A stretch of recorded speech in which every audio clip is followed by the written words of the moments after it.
السلام علیکم ویورز، کیسے ہیں آپ؟ میرا آج کا ٹاپک ہے ڈسپرین ٹیبلٹ کے بارے میں۔ تو آپ نے اکثر گھروں میں سنا ہوگا، او یار میرے سر میں درد ہے، ایک ڈسپرین کی گولی تو پکڑا دو۔ تو اس گولی کے فائدوں کے ساتھ نقصان بھی ہے۔ فوائد کی بات ہے تو یہ درد اور بخار میں استعمال ہوتی ہے، جوڑوں کے درد میں استعمال ہوتی ہے، دل کے مریض اس کو استعمال کرتے ہیں۔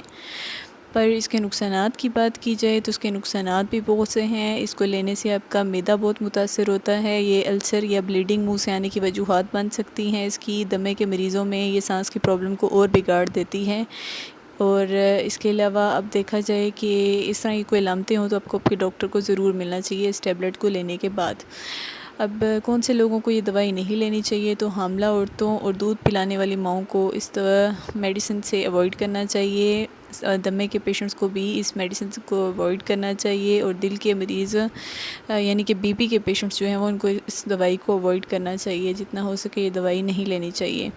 میری آپ لوگوں کے لیے صرف ایک ہی ریکمنڈیشن ہے کہ جو بھی دوائی لیں ڈاکٹر کے ہدایت کے مطابق لیں، اور کوئی بھی دوائی زیادہ مقدار میں ہمیشہ نقصان دیتی ہے، اس لیے اننیسیسری دوائی لینے سے پرہیز کریں۔ ابھی تک ویڈیو دیکھنے کے لیے بہت شکریہ۔ میری باقی ویڈیوز بھی ضرور دیکھیں اور چینل سبسکرائب کریں، اور اپنا فیڈ بیک ضرور دیتے رہیں۔